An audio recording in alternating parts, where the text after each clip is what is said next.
There is a specific, quiet moment that arrives in every life. It often comes much later than we expect, usually when the house is empty and the noise of the world has suddenly dropped away. You might be standing in your kitchen, the cool, smooth porcelain of the counter pressing against your fingertips, waiting for the kettle to boil. The low, electric hum of the refrigerator is the only in the room. You look out the window at a street you have seen 1,000 times, observing the way the afternoon light hits the dust motes dancing in the air, turning them into suspended gold. And in that stillness, a realization rises from the bottom of your stomach to the center of your chest. It is not a thought, it is a sensation. It is a vibration. You realize that this body, you live in this faithful vessel that has walked you through decades of sunlight and storms, through eras of heartbreak and eras of triumph, is asking for something new. It is asking for a different kind of attention. It is asking for more care than it once did. The immediate reaction for many of us is fear. We feel a stiffness in the knee when we stand, or a fog in the mind when we try to recall a name. And the internal judge slams down the gavel. We think it is failing, I am declining. But listen closely to what I am about to tell you. Your body is not failing, it is speaking. It is telling you that it has carried you far, across vast distances of time and experience. It is telling you that the era of pushing, of conquering, and of sprinting is over. The era of tending, of deepening, and of honoring has begun. Our modern world, which is obsessed with perpetual sprint of youth and the gloss of the new, tells us a very specific and incomplete story. It screams at us that aging is an enemy to be resisted, a mistake to be hidden, or an inconvenience to apologize for. We are sold creams to erase the history from our faces. We dye the gray that signifies our survival. We rush the recovery. We pretend the energy is limitless. We treat the natural autumn of our lives as if it were a disease. But what if that story is a lie?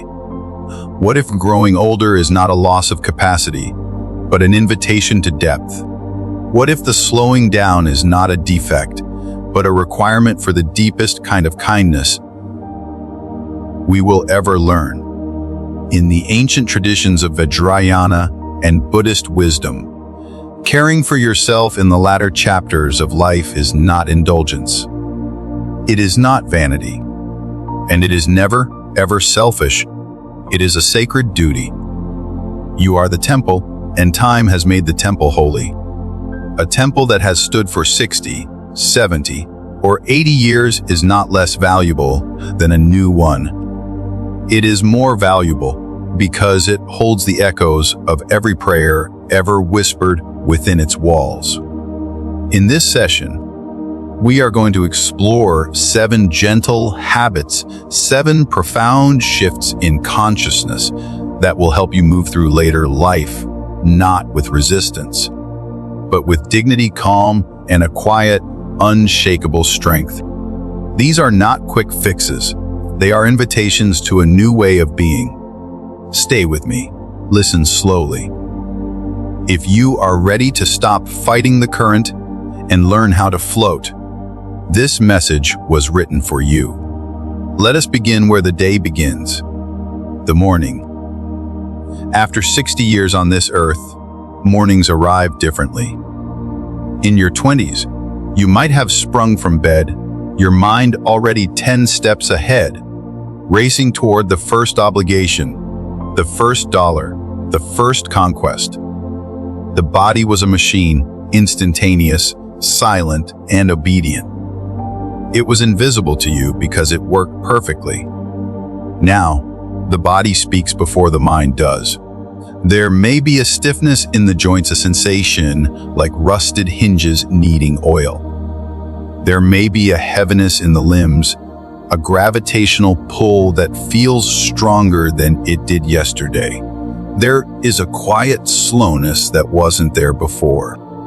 Many people meet this sensation with immediate frustration. The internal monologue begins to assault. I am getting old. I am weak. I am broken. Why can't I move like I used to? This judgment adds a layer of psychological suffering on top of the physical sensation. This is what the Buddha called the second arrow. The first arrow is the physical sensation, the stiffness, the H. That is unavoidable. It is part of being human. But the second arrow is your judgment of it. The second arrow is the story you tell yourself about the pain. That arrow is optional. The truth is simpler and far kinder. Your body has not betrayed you. It is asking to be met differently. In Buddhist wisdom, aging is not a sign of failure, it is a sign of endurance. This body has metabolized decades of work, thousands of nights of sleep, grief that brought you to your knees, and joys that made your heart race until you thought it would burst. It has bent and adapted, cell by cell, to keep you alive. When it asks for gentleness now, it is not because it has lost value. It is because it has accrued so much value that it must be handled like an antique manuscript with reverence. You do not handle a rare, ancient book the way you handle a daily newspaper. You move slowly. You turn the pages with care. The Buddha taught that the body is the first foundation of mindfulness. It is the anchor. So, how do we honor this anchor in the morning? When you wake up, resist the violent urge to rush. Do not grab your phone. Do not flood your brain with the news of the world, the tragedies of distant lands, or the demands of other people. Do not leap out of bed as if you are late for a life that is passing you by. Instead, lie still. Give yourself the gift of 30 seconds. Just 30 seconds. Feel the breath entering the nostrils, cool and dry. Feel it leaving warm and moist. Notice the weight of the blanket against your skin. Notice the light filtering through the curtains, the soft gray or the brilliant gold of the new sun. Acknowledge that you have returned. You have been granted another day. The universe has decided you are needed here for one more rotation of the earth. Place one hand gently over your heart. Feel the rhythm thump, thump, thump, thump. That drum has been beating since before you were born, working tirelessly while you slept, while you argued, while you loved. Silently acknowledge yourself. You might whisper a simple thank you or I am here. This small gesture is an act of meta-loving, kindness directed inward. It signals to your nervous system that you are safe, that you are not in a race, that the predator is not at the door. Before you stand, let the body wake gradually. Imagine a cat waking from a nap in a sunbeam. They never rush. They stretch. While still under the warmth of the covers, reach your arms overhead. Roll your ankles in slow circles, lubricating the joints with synovial fluid. Draw one knee to your chest, then the other. These are not exercises to be completed for fitness. They are greetings. You are saying good morning to your hips, your spine, your shoulders. You are letting the energy, the ki, begin to flow before you demand action. When you are finally ready to rise, sit on the edge of the bed. Place your feet flat on the floor. Feel the ground. That contact point is vital. It is your connection to the earth. Take 3 slow breaths here in the vertical position. Allow the blood pressure to adjust. Allow from the world of dreams to the world of form to be unhurried. In Buddhism, mornings are not obstacles to get through, they are doorways. How you step through the doorway shapes the room you enter. You are not falling behind, you are arriving. When you begin the day with this foundational kindness, you carry that calm forward, turning the ordinary act of waking up into a quiet refuge. For many of us, as the years accumulate, the act of eating loses its ritual. It becomes functional, rushed, or forgettable. We eat standing at the kitchen counter, crumbs falling onto the floor. We eat while watching the news, absorbing the trauma of the world along with our toast, swallowing anxiety with our coffee. We eat alone in silence, the food tasting of nothing but loneliness. Food, which was once a source of communal joy or deep nourishment, becomes something dull, mere fuel to keep the engine running, nothing more. Over time, this erosion of attention damages us. It erodes digestion. Yes, because the stomach cannot process what the mind does not acknowledge. But it deeply erodes our sense of self-worth. When we feed ourselves mechanically, we are telling ourselves, you are not worth the time it takes to savor this. You are not worth the ceremony. The issue is rarely the food itself. It is the way we meet it. In Zen monasteries, there is a formal practice called Oryoki. It translates roughly to just enough. The monks receive their food in a set of nested bowls. They eat in silence. They do not look around. They do not multitask. They are fully present with the rice, the pickle, the broth. Every grain is accounted for. They treat the food as a direct transmission of life energy from the earth to their bodies. The Buddha taught that we are sustained not just by edible food, but by contact. When we eat without awareness, we are like the hungry of mythology beings with insatiable appetites and tiny throats, who can never be filled because they are never truly there to receive the nourishment. You do not need to live in a monastery or own a set of lacquered bowls to bring the spirit of Oryoki into your life. After 60, digestion slows and the body's relationship with glucose and nutrients changes. Mindful eating becomes a tool for dignity. Begin by pausing before you take the first bite. This is the grace of the secular mystic. Look at the food. Notice the colors, the vibrant green of a vegetable, the charred brown of the bread, the deep red of a fruit. Notice the steam rising, dancing in the air like a spirit. Take 3 slow breaths. This is a physiological biohack. It switches your nervous system from the sympathetic state, fight or flight, to the parasympathetic state, rest and digest. You are telling your stomach it is safe to receive. We are not in danger. When you take the first bite, put the fork down. This is the hardest part for the modern mind. Put the fork down. Chew slowly. Allow the texture to change in your mouth. Notice flavors you haven't truly experienced in years, the subtle sweetness of a carrot, the acidity of a tomato, the earthiness of a potato. Ask yourself, am I still hungry, or am I eating out of habit? Am I eating to soothe an emotion?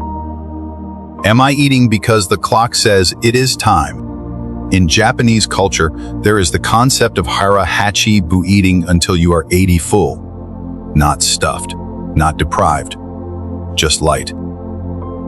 This practice protects the aging body from the heavy, lethargic aftermath of overconsumption. It keeps the mind clear and the energy moving. If you eat alone, set the table. Do not eat out of the container.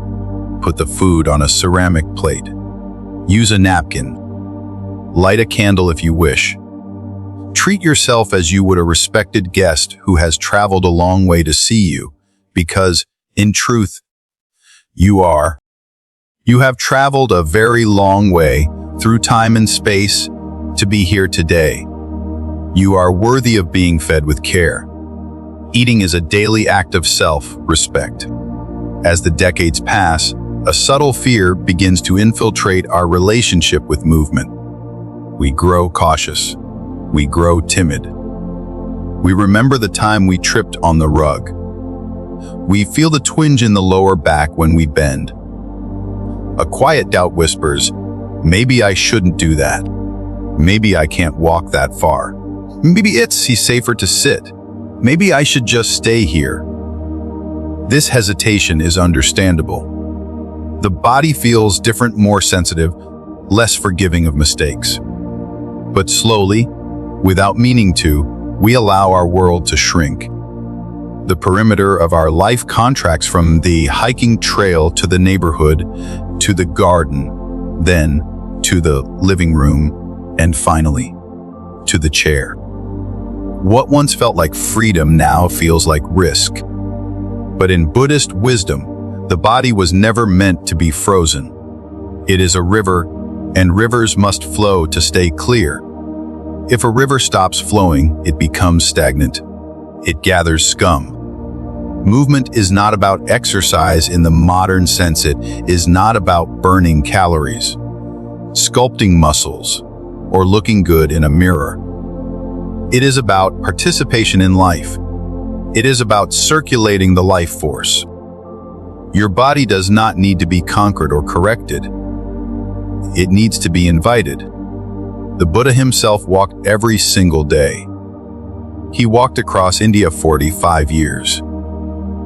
He did not walk to get to a destination.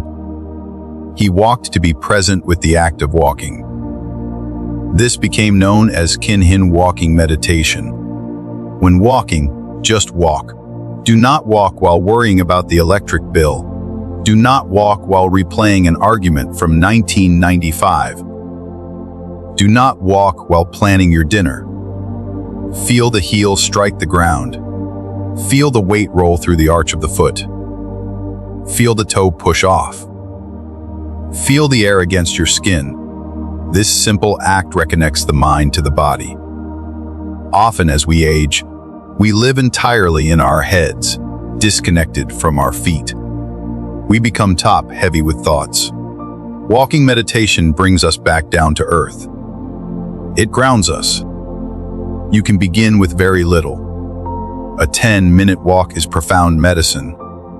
If the weather is poor, walk in your hallway. If standing is difficult, move gently in your chair. Lift your arms towards the ceiling. Twist your spine gently to the left and right. The body does not judge the magnitude of the movement. It rejoices in the lubrication. It rejoices in the fact that you are still using it. And please, hear this, for it is crucial. There is no shame in support. A cane, a walker, a railing, these are not symbols of defeat. They are tools of liberation. Wisdom knows when to accept help. If a walking stick allows you to be out under the sky, listening to the birds, and feeling the wind, then it is a sacred object. It is a scepter of independence. Also, invite the medicine of light. Sunlight is the oldest nutrient. A few minutes of morning light on your face helps regulate your sleep cycles, lifts the mood, and reminds the deepest parts of your biology that you are part of the solar system. In Buddhism, the body is called the vehicle of awakening. Even as the vehicle gathers rust, even as the tires wear down, it is the only vehicle you have. Keep the engine running gently. Every step is a way of saying yes to life. There is a tragic narrative that takes hold after 60. It is the story that learning belongs to the young. We tell ourselves, my memory isn't what it used to be. It's too late to learn the piano. I don't understand this new technology. The world is moving too fast for me. We retreat into the familiar. We watch the same television shows, eat the same foods, talk to the same people about the same topics. When curiosity fades, the mind begins to calcify. The world becomes small, gray, and flat. The neural pathways, unused, begin to disconnect.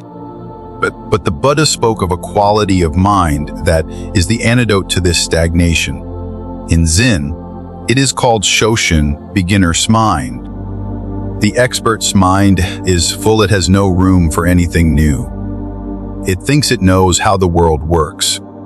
The beginner's mind is empty. It is open to everything. It is willing to be surprised. A mind that remains curious does not grow old. It might move slower, but it remains sparkling and alive. Learning is not a task, it is an act of vitality. You do not need a classroom. You do not need a degree. Read a few pages every day, but not just anything. Read something that challenges you. Read a poem that makes you pause and read it again. Read a book about history, or space, or the behavior of ants. Read something that forces you to build a new picture in your imagination.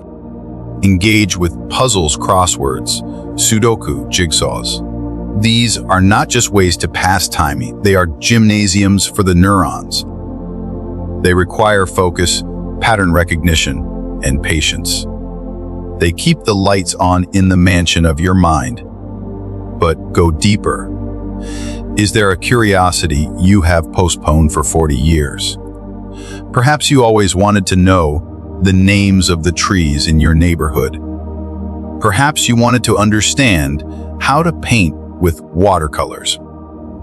Perhaps you wanted to learn a few phrases in Italian. Now is the time. The goal is not to become a master. The goal is not to become famous or productive. The goal is the joy of the attempt.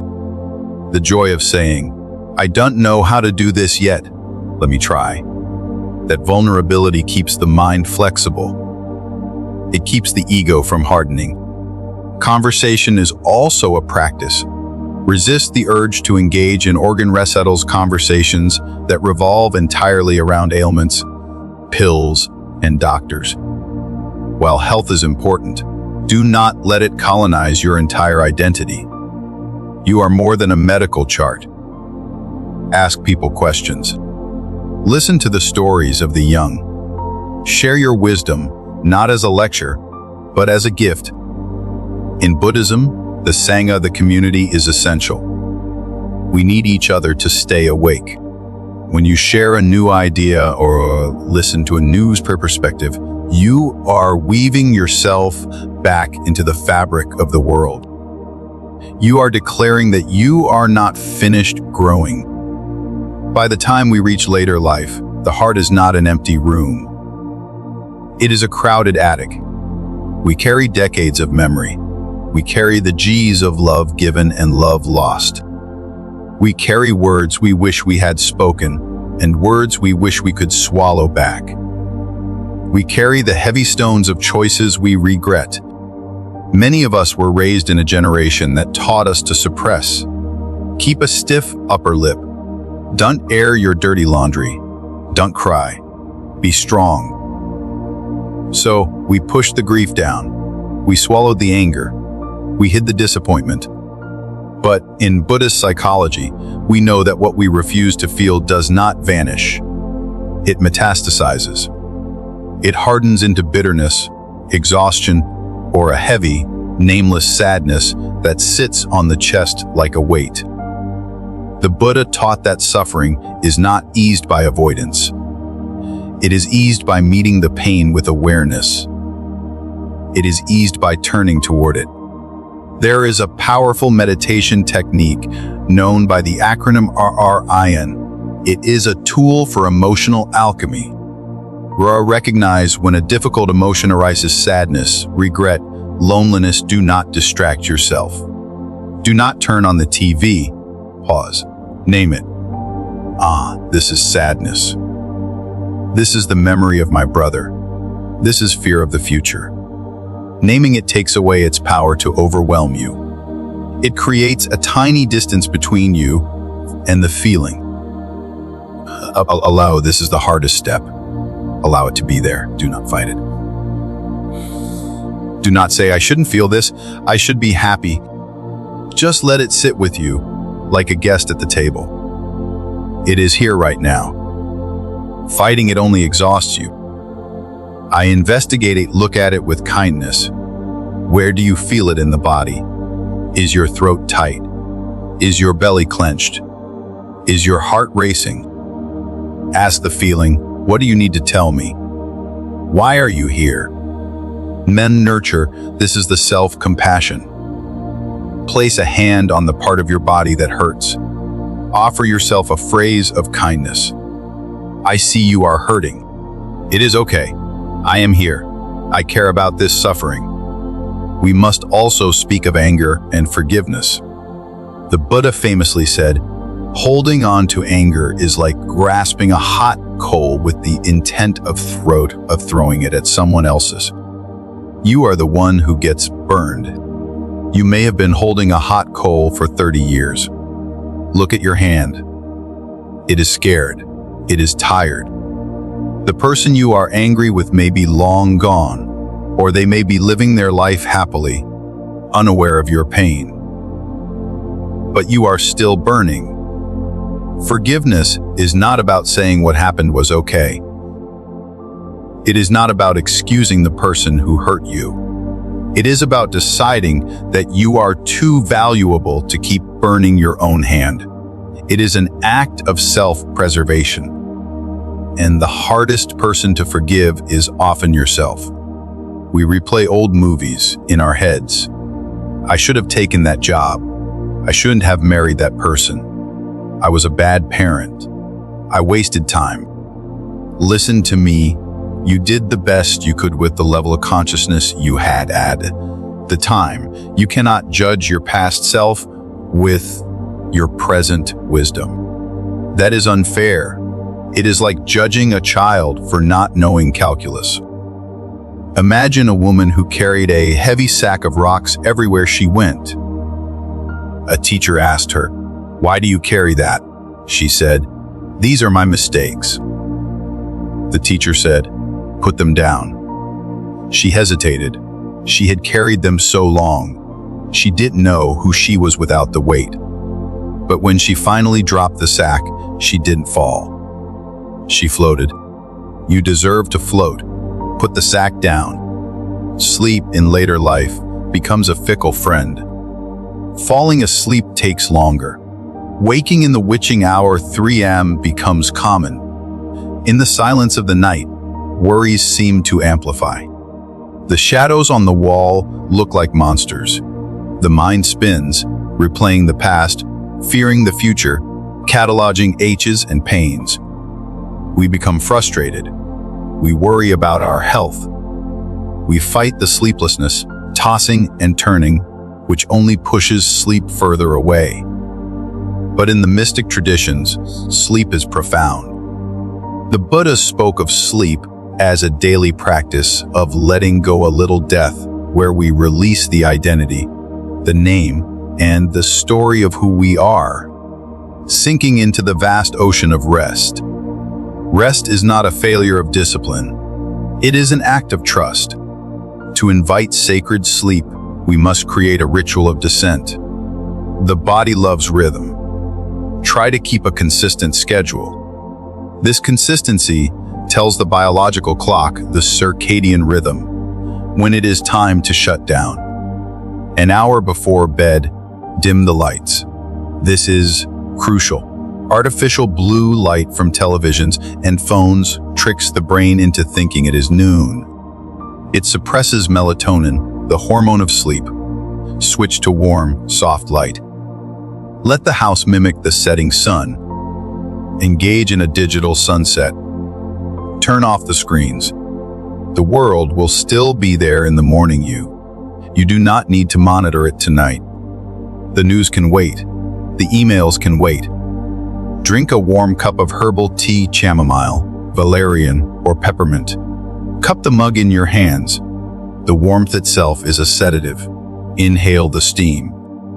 When you lie in bed, if sleep does not come immediately, do not panic. Do not lay there calculating how tired you will be tomorrow. Instead, try a body scan of gratitude. Start at your toes. Tense them for a second, then release them. Say, mentally, thank you, feet, for walking me through this day. Move to your calves.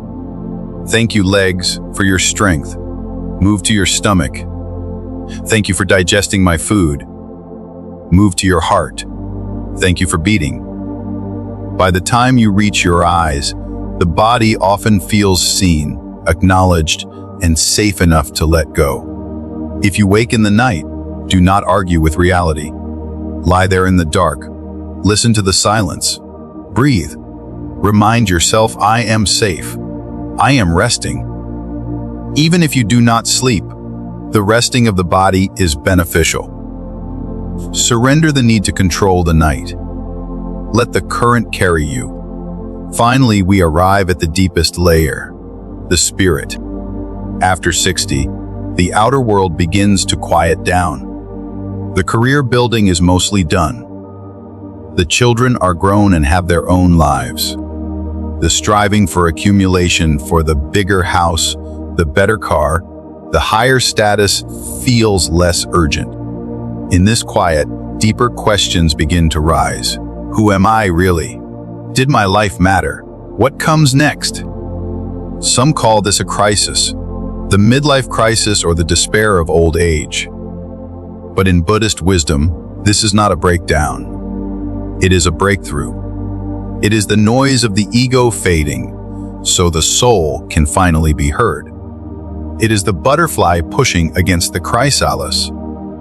The Buddha taught that within each person there is a luminous mind, a core of wisdom and peace that is never born and never dies. It is not aged by time. It is not scared by trauma. It is pure light. To access it, we need stillness. You do not need to become a monk. You just need to sit.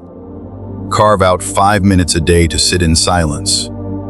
Close your eyes. Watch the breath. The mind will wander, that is its job. Gently bring it back. This returning is the practice. You are training the mind to come home. Cultivate gratitude.